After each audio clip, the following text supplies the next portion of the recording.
Hola, buenas tardes. Soy Macarena Moreno de la Embajada de los Estados Unidos de la sección de Diplomacia Pública y voy a presentarles muy brevemente, para no ocupar mucho tiempo, a la doctora Mabbott de la Universidad de Hamline en Minnesota, que es nuestra ponente de hoy. Lo primero, agradecerles su interés y decirles que estoy segura que la charla de Mabbott estará a la altura de sus expectativas.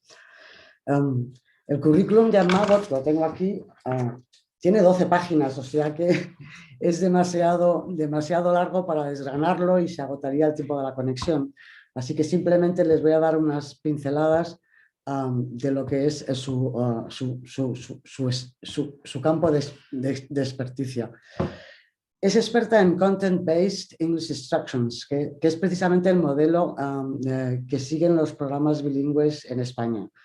Y también tiene una gran experiencia en algo importante también en España para los programas bilingües, que es el co-teaching. Estoy segura que la mayoría de ustedes comparten sus clases con los auxiliares de conversación nativos. Entonces, Anne les va a poder dar algunos consejos sobre esto también.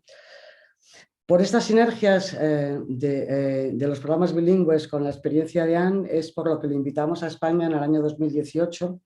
Estuvo un mes con nosotros y confieso que la explotamos un poco, ya que en las 4 semanas que estuvo en España la hicimos impartir innumerables talleres y conferencias en Madrid, en Badajoz, en Cáceres, en Mérida, en Tenerife, en Oviedo y en Alcalá de Henares.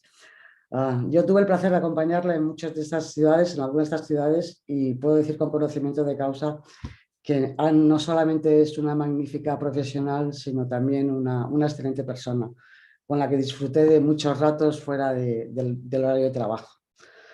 Con esto, pues ya le voy a dejar con ella. Solo añadir que si a alguien le interesa tener acceso a su presentación para consultarla más tarde, la vamos a colgar tanto en el chat de YouTube como en la plataforma de Aula. Y sin más, le paso la palabra a Anne Mabbott. Anne, you have the floor. Thank you. I'm so happy to be here today. I only wish that I could be with you in person because I had a wonderful time in Spain. Here's my title, Combining Content and Language Instruction, Resources for the 21st Century.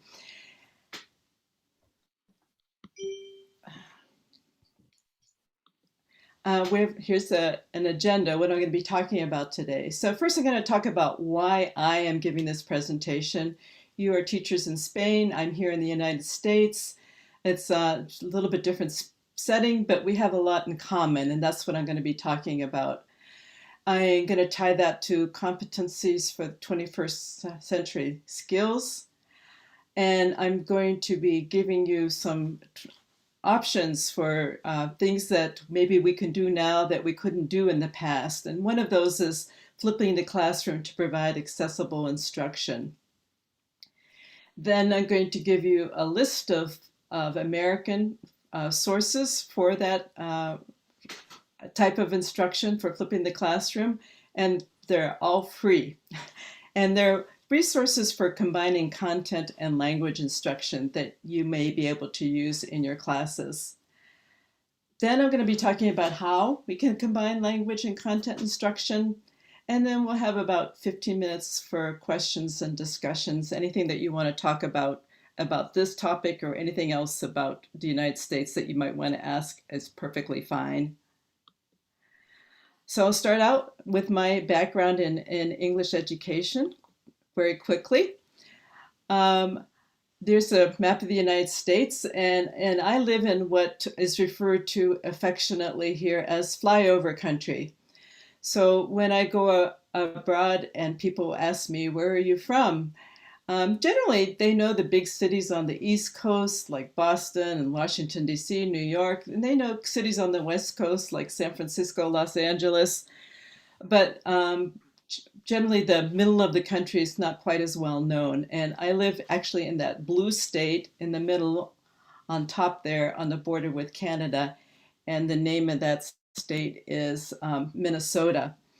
And the city where I live is Minneapolis, St. Paul. They're called the Twin Cities.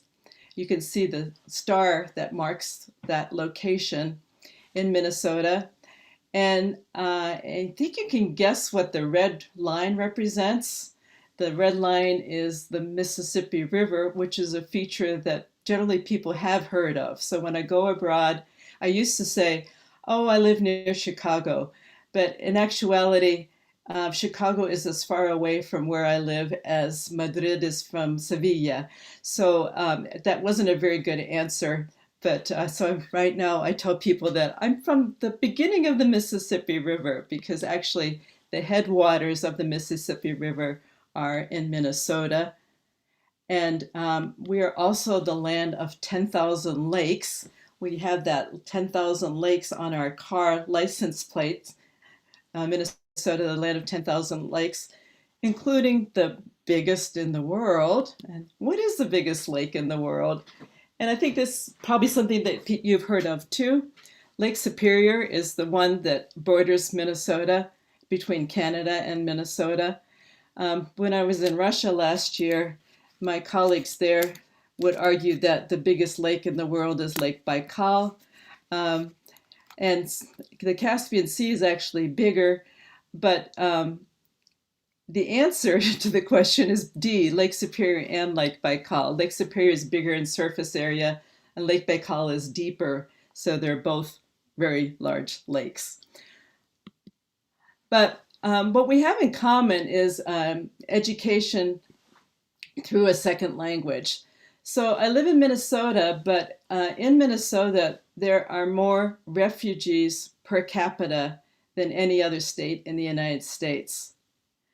There are not more immigrants, because that's probably in Texas and California. Those are very, very big states. But there are more refugee students, people who come here for political purposes that they need, where they need to flee their country. There are more refugees per capita here than in any other state. So the schools have the pleasant challenge of educating all of those children and making sure that they can learn content and language, English language at the same time. And that's been my life's work.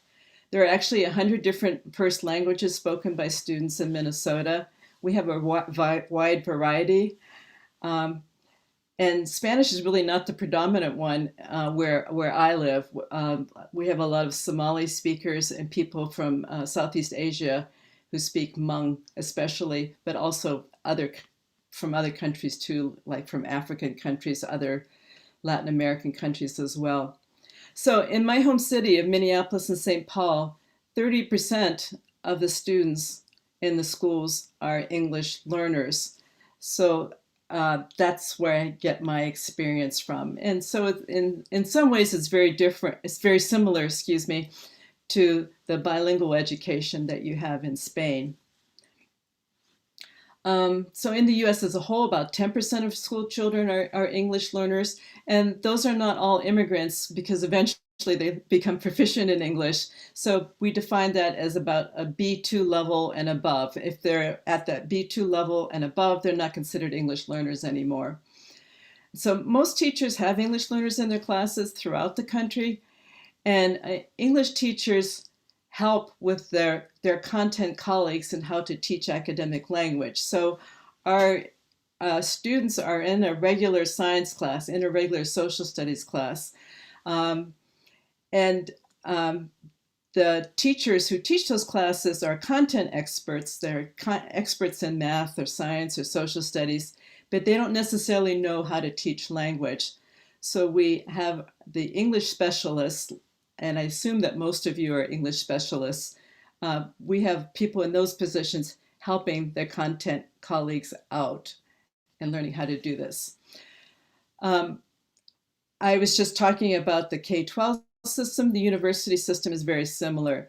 In 2018, we had over 1 million international students here and 2 million immigrant students in American universities. That's out of 16 million. So it's a very large percentage.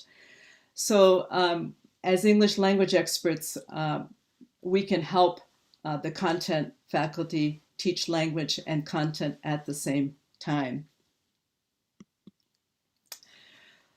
And I just want to put in a few words here. I know you hear about things going on in the United States, and there's a lot of truth to what you're hearing, I'm sure. But I just want to paint a little bit different picture about this. What I see in my practice is many, many immigrants coming here and being very, very successful. I see in my own practice here in Minnesota that there are students who are came here speaking Somali or Hmong or in Spanish and not knowing English, but they learn English through the school system together with content. And many, many of them are becoming doctors, nurses, teachers, lawyers, engineers, business people, even politicians. Our representative from Minneapolis in the US House is actually a Somali woman who came here as a child. So I think that we've been quite successful at teaching the language that those students need. And we actually have a grant. The university where I work for, has a grant from the Department of Education just for that particular purpose, to promote collaboration between language and content teachers to help make sure this happens. So what are our common goals, your goals and my goals? And I think we all, as teachers, know that we're teaching 21st century skills. We're already good ways into the 21st century, but we're still working on those. And that we know that we have to prepare students so that they can work bilingually for further education and for their professional work. So we really need to be preparing all teachers in English medium classes, preschool through university, to teach language, the language of the content area. And that's what I'm going to be talking about today. So what are those 21st century skills? This is a list that comes from an international group of business people.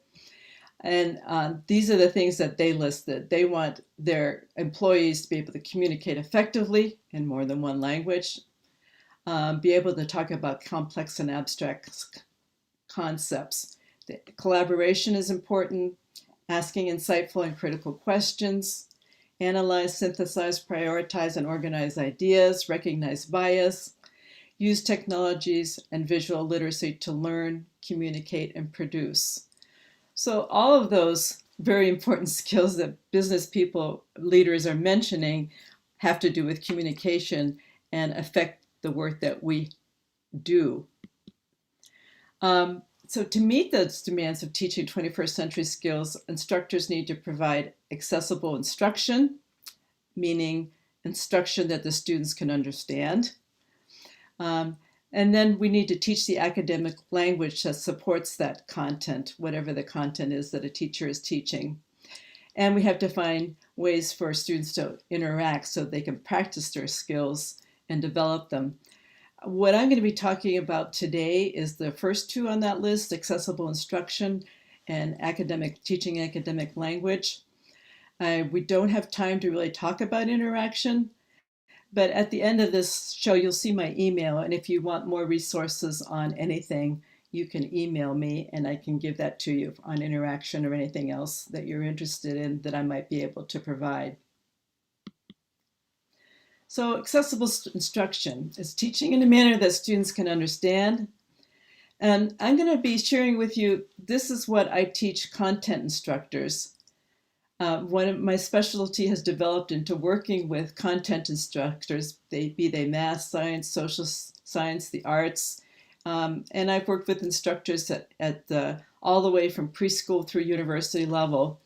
But those people may speak English fluently, but they're not necessarily language experts.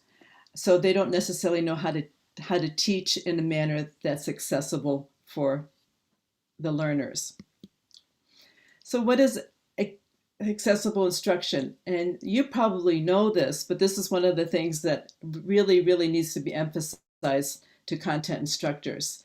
So it has to be multimodal. They have to get their information in more than one mode. And oral language, like lectures, need to be supported with written and visual cues, similar to this PowerPoint. Pictures, videos, charts, graphs, graphic organizers, maps, diagrams, props, and realia, they all should be used very actively. And gestures and facial expressions as well. And so I'm going to give you one way of doing this. It'd be interesting to find out if any of you have tried flipping the classroom before. Maybe we can talk about that during the question and answer session. Flipping the classroom talks about turning the classroom kind of upside down. So you can see it portrayed in these pictures. In a traditional classroom, the teacher lectures and the students listen and take notes, and then they go home and they do their homework. In a flipped classroom, those lectures are provided on a video that students do at home before class. And then they come to class and they work on projects together, they can solve problems together, they can have discussions, they can have laboratories dealing with the work. And then the teacher can also pay special attention to students who are not quite understanding the lesson. I'm going to show a short video to you that explains this very well. This video may have a short ad to begin with, and I apologize to you if it does, but it will only last for a few seconds.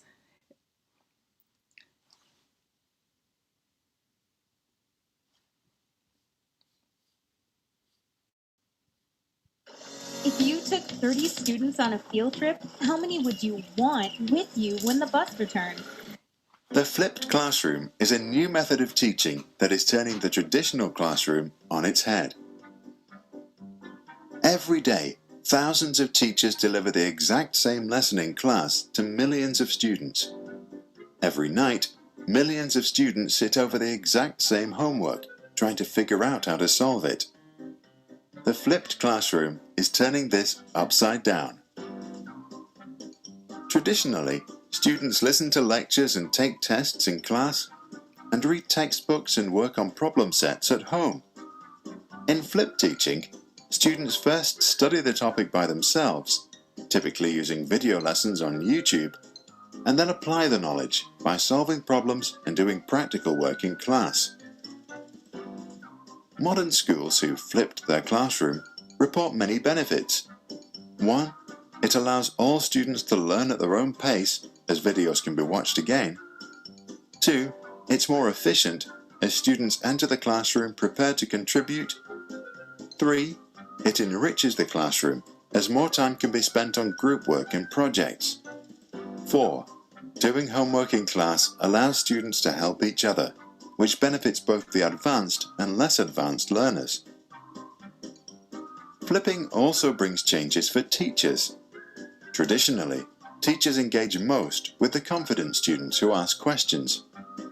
Flipping allows teachers to target the students who really need help, instead of just those who are confident. Also, instead of instructing from the front, teachers guide on the side. This allows them to work more closely with individuals or small groups. Teachers that are not great presenters can use third-party videos to explain the concept and focus on methods of teaching that suit their style, such as project work or experiments. Once video lectures are made available online, teachers don't need to give the same lecture over and over again. Again, they gain more time to focus on the needs of their class. Many scholars also argue that the flipped classroom model promotes equal learning opportunities, as all kids get the same attention when doing their homework. Currently, kids with caring parents, older siblings at home, or expensive private tutors have a clear advantage over those who don't. Let us know what you think. If you were a teacher, tell us if this model would be possible in your classroom. If you were a student, let us know if you would prefer learning in a flipped classroom.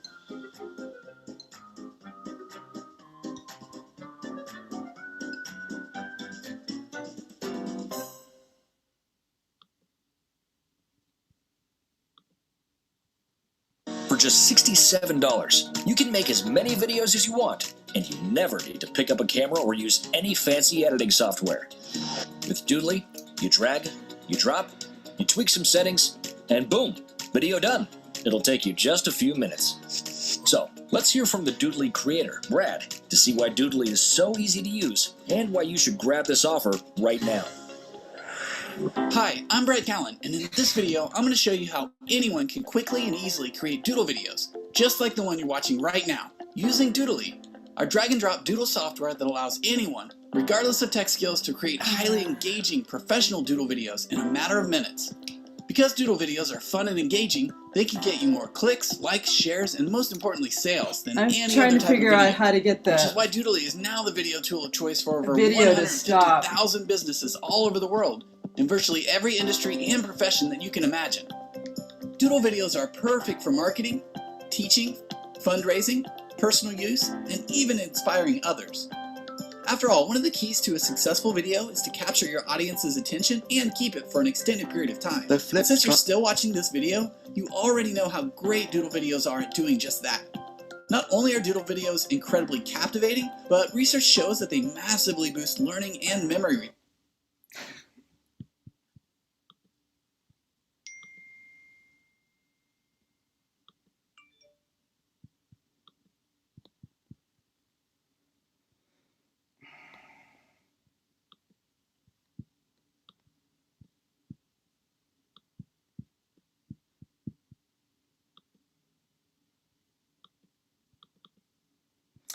I apologize. I had to figure out how to stop the video. So I think you could see the advantages of the flipped classroom. And what I want to show you now is some resources that you can use for flipping that classroom. And this is from Khan Academy. Khan Academy was started by Salman Khan. He was actually a New York City banker. And he was asked by his nieces and nephews to tutor them on a variety of subjects for school. And he started doing that, but then they moved away from New York City. And so he continued to do that by creating videos actually to substitute for his tutoring in person. And this has turned into a huge enterprise. He left Wall Street and is now working full-time on Khan Academy. In Khan Academy videos, this is one of the resources I think you can use. Khan Academy has videos in English, and you could have English subtitles with it, or even Spanish subtitles with it, for preview and review for students on a wide range of subjects. Every possible subject you can think of, there are thousands of videos available. The other advantage is that students can watch these and slow down the speed. And I think it's a good one for both students and instructors because, like I said before, many of the content instructors may be speaking English fluently and they may be teaching math, but that doesn't mean that they know how to teach math in English. So it's a good possibility for them also to see how one does that in English. And I want to give you an example.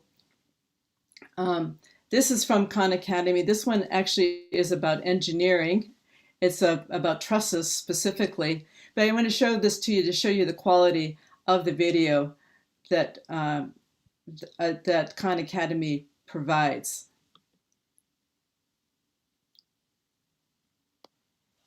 It'll take a minute to come up because it's a little bit slower.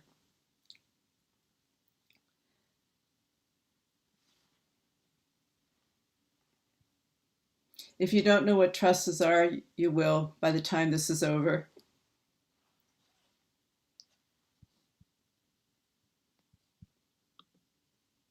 So I have here a picture of a stadium, and the piece of engineering that I want to look at today is this little triangular pattern of steel beams that you see. So I kind of have a zoomed in version over here, and you see these beams arcing all across the stadium, and each individual one has this interesting sort of triangular pattern with a bunch of smaller little steel beams making it up.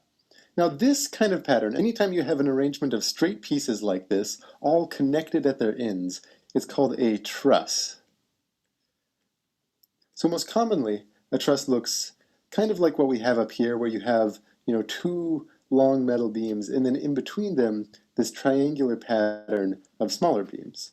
And the question to answer today is, what's the point of this? Why have this pattern of steel beams? You see this, not just in stadiums, but if you look out for them, you'll notice them all over the place. Now, the problem that this is trying to solve, and this happens with a lot of structures, is that you want to take the force that's coming down in one place, so let's say the force, of the weight of the ceiling of this entire stadium, and somehow turn that into a force acting on a different part of the structure where it can actually handle it. Because what you would optimally want would be a beam straight down from the point on the ceiling where you're trying to support all the weight. But of course with a stadium, that would be completely impractical. You'd have all of these columns hitting the middle of the field, and you can't have that. You need to make sure that the force that that beam would support is instead supported off.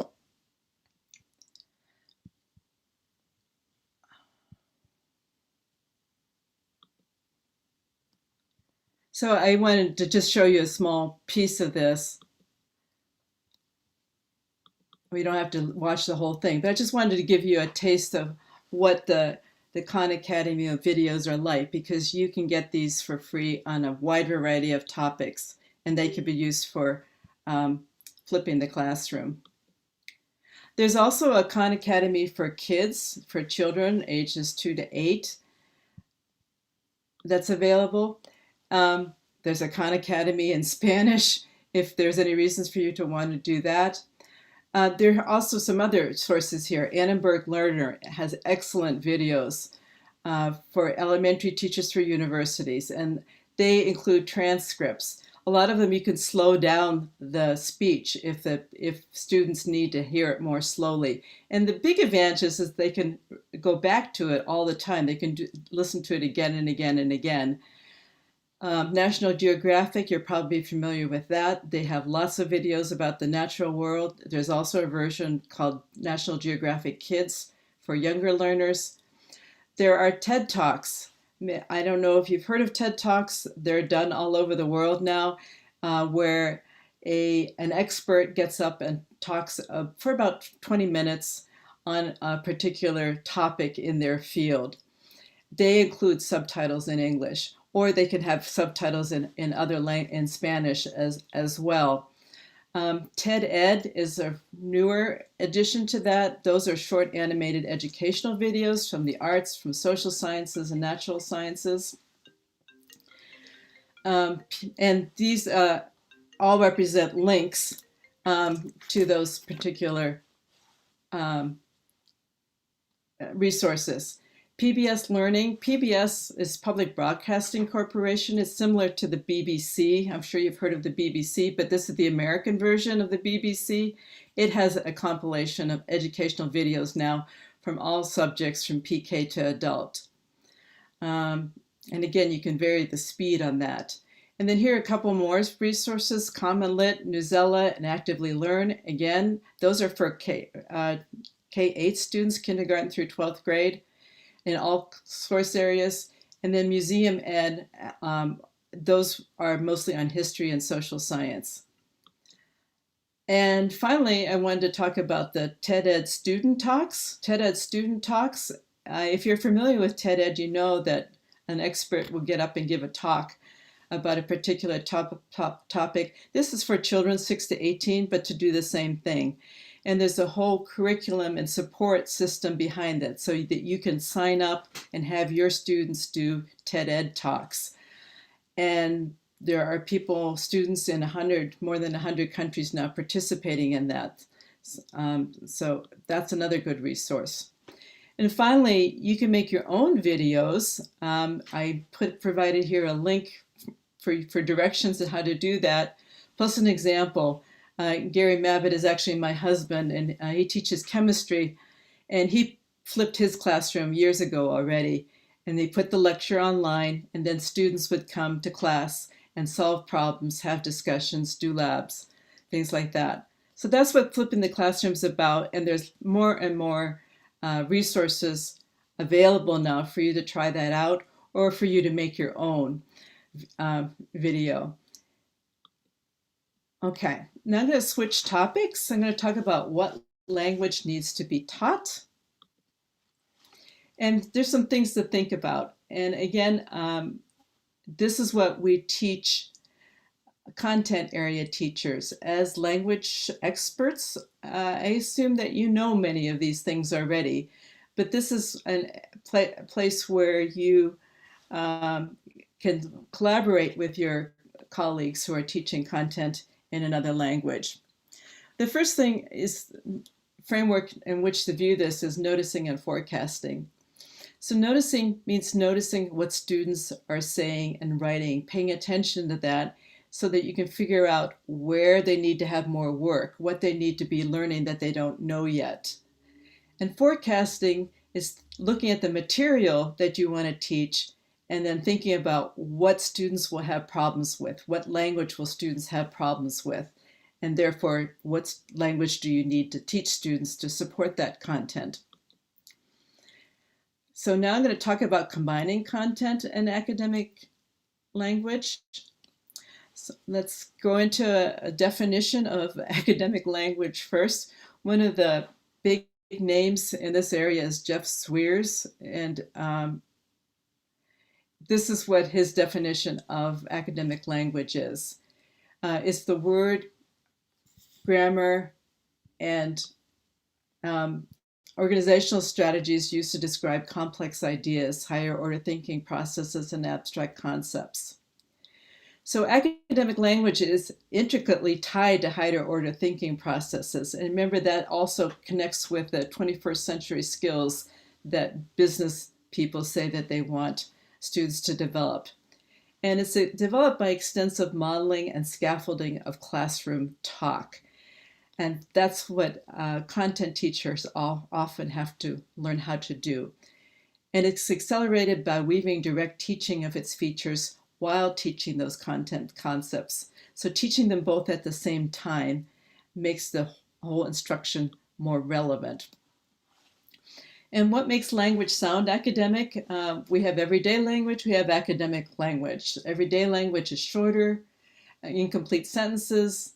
Academic is longer and more complex sentences. In everyday language, we use actions through verbs such as cut down trees. In academic language, we often make actions into nouns to build concepts like deforestation. Everyday language uses active voice more. How much pizza did they eat? Whereas passive voice is more common in academic language. How much sucrose was consumed? That sounds more academic. And for everyday language, healthy food. For academic phrases, we use long noun phrases such as improving the nutritional quality of foods offered from other sources. And the educational system should be building students' abilities from that everyday language to the academic language over time. One other framework to think about is how the language is being used. And WIDA, which is an organization in the United States that there's a link in there to that as well. It also has lots of resources that you can use. WIDA is that WIDA right here. They talk about 4 key uses of language, and they are narrate, which is used, for example, for history, talking about history, or it can be used in literature, talking about something that happened in the past. Inform is another key language use that's providing factual information about something. Explain is explain how something's done, how things happen. And then argue is using claim, evidence, and reasoning to justify claims. So those are 4 key language uses, and it's good for teachers to think about, what am I asking students to do here? Am I asking them to inform, or am I asking them to argue something? Am I asking them to explain something? So here I'm going to give an example, and I'll give examples that three different levels, one at the elementary level, one at the secondary level, and one at the university level. So this is the elementary one. We have science standards in the United States, and I know you do in Spain too, because I saw them a few years ago. So one of the science standards is structure and function of organisms. And if you want to combine the two, you need to start with the content objective, determine the language function of the content objective, and then determine what language needs to be taught to fulfill that function. And I'll talk about function in a minute, in case that's not familiar with you. But here we're going to be talking about bats, that little creature that's flying there, that kind of bat. And this is a text from a science text from an elementary curriculum. And it says, even though they fly, bats do not have feathers. Instead, they have fur like many other mammals. Bats do not have actual wings either. Most bats come out only at night, although some may fly at sunset. And when I talk to teachers about this, I put up that text and I say, well, what are the essential vocabulary words and phrases that you would teach students to help them comprehend this passage? And then I go into what is the language function of this paragraph. And what teachers always tell me is, oh, the word mammal, that's the one that's new, which is true. But there's a lot more difficult vocabulary in here than just the word mammal. But let's think about language function. So what is this? What function is this text trying to get students to do? Are we asking students to describe? And you could be saying that they can describe bats. That's one thing. Are they sequencing events? Not really. Are we explaining how something works? Are we giving examples? Are we trying to compare and contrast ideas? Are we predicting an outcome? Are we interpreting information on a graph or symbolism in literature? Are we providing arguments? Are we synthesizing information? This list of language functions comes from Anna Dahlman, one of my colleagues here. She's actually from Finland, but she works in the United States. And I've given the link for that too, because she has lots of other useful information related to this on her website. For this particular passage, what is a language function? And I would argue that it is compare contrast. They're really comparing and contrasting bats with other mammals in this case, because they're kind of an exception to the mammal category. And what essential vocabulary would you teach students to help them comprehend this passage? And the words like mammals, fur, and actual wings might be new to them. What's much more difficult, though, are things like even though, instead, not, either, although. Those are all the words that are needed to make that compare and contrast. And they're not so easily represented by a picture as the bat is. So we made a kind of a metaphor for this. This comes from Susanna Dutro. She talks about content words, the bricks of the language, and structure words, the mortar. The mortar holds the bricks together. So content words are words like bat, mammal, fur, actual wings, and the structure words are things like even though, instead, not either, although, and those are the words that make a comparison.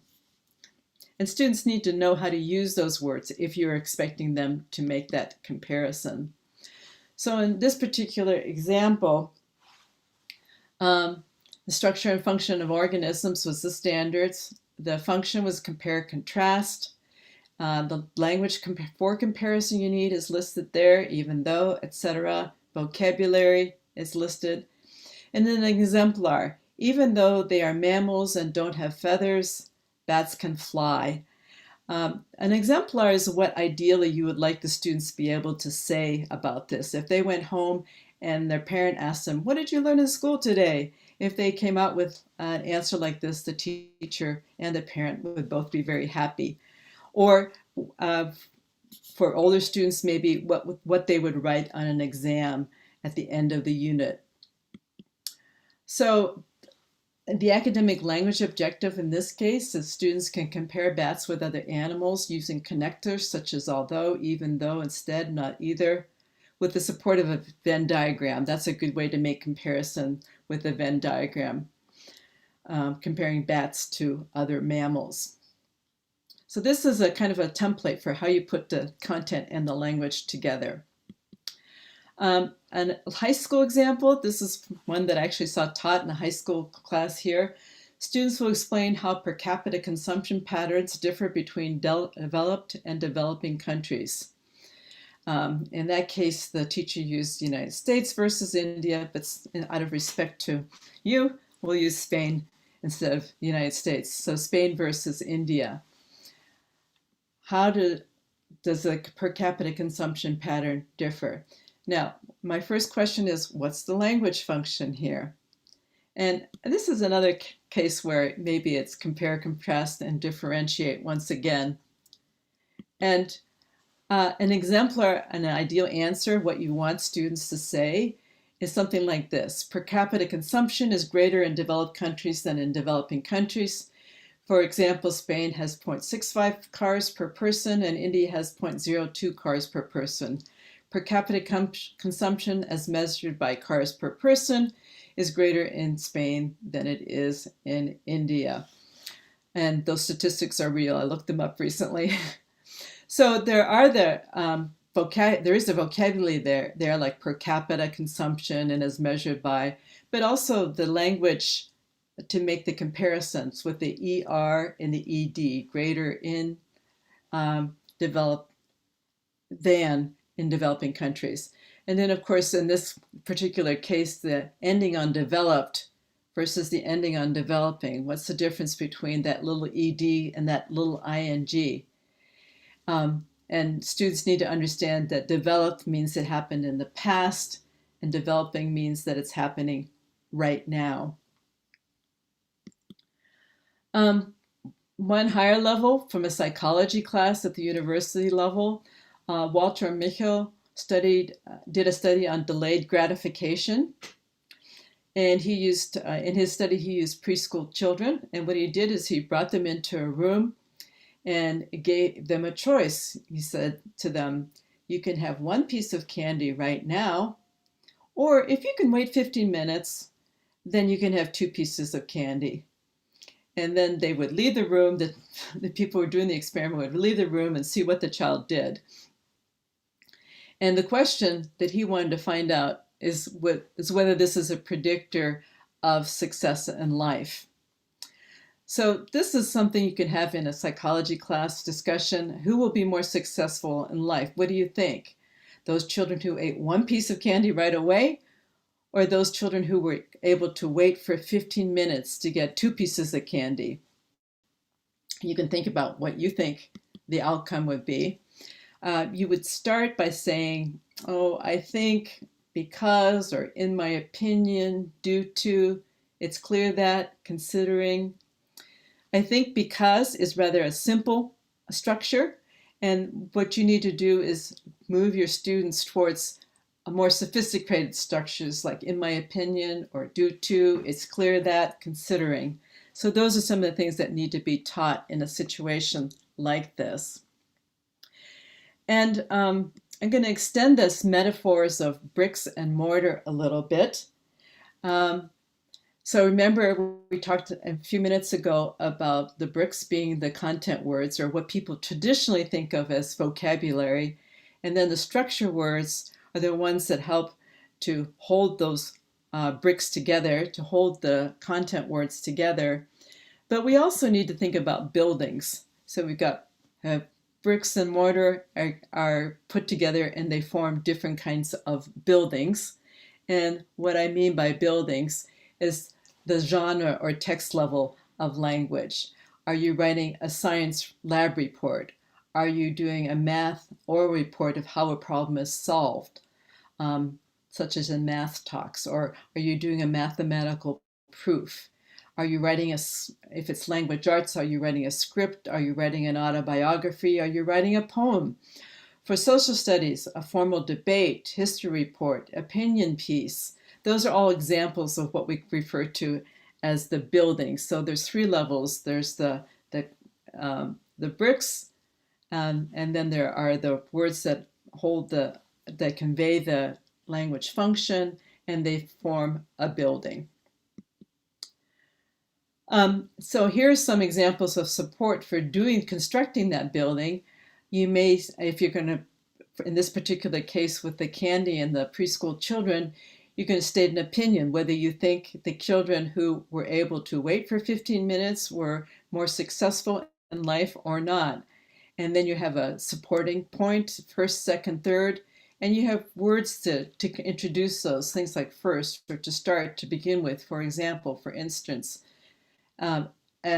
next, finally, and then some kind of a conclusion statement, and you need to have some words that you can use to make a conclusion. You can say in conclusion, but you could also say as I have said, or to summarize, as you can see. Those are all examples of language needed for conclusions. So as I said at the beginning of this presentation, that we need to provide accessible instruction. We need to teach academic language. And I went over some examples of how to do that. The interaction we didn't get to, but we can also have a discussion about that if you like. So here is my emails that you can email to me. And there are also links there for the slides, and then a resource list, that list of TED Talks and National Geographic, etc. I put in a document with the links to the sites for those resources. And that is what I have to say, Macarena. Do you have some questions or comments? Yes. Yeah, thank you. Thank you so much. And yeah, we have 2 questions for you.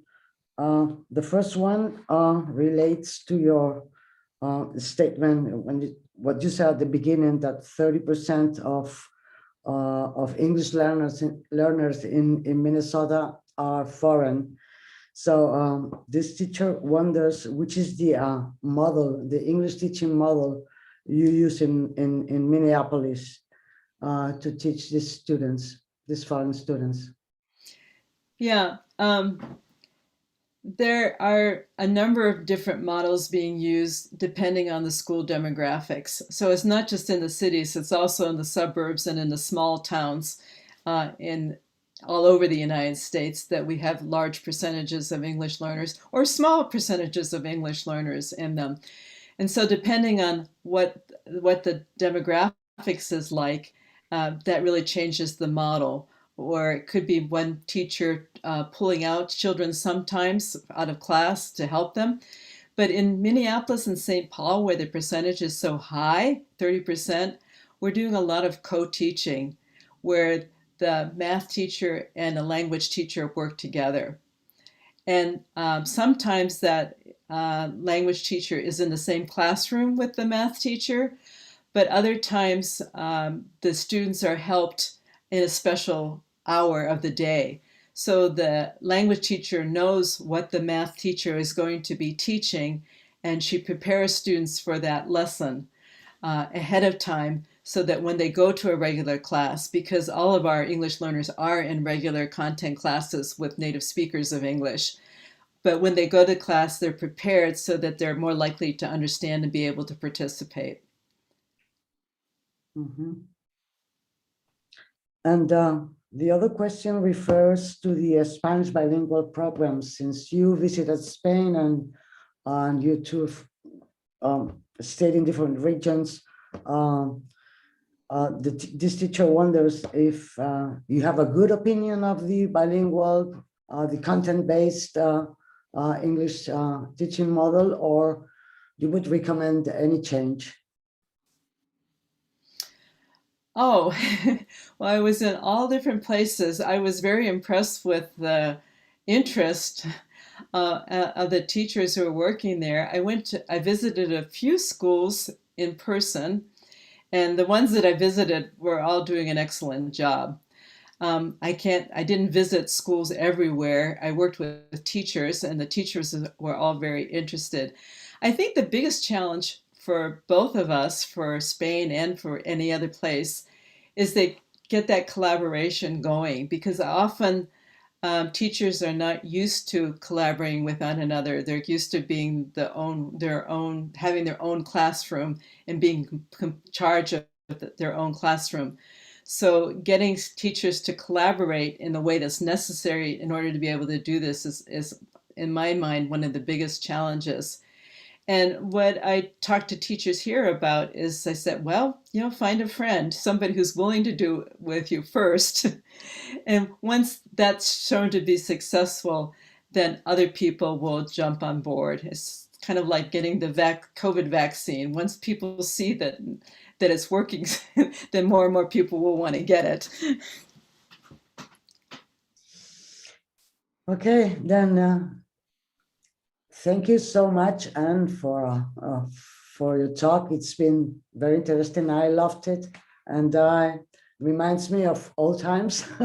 Yeah. So yeah, thank you so much, and we'll put up your presentation in the platform, AULA platform, and we hope that someone will maybe email you with more questions. Okay. Yeah. Feel free to email me with more questions.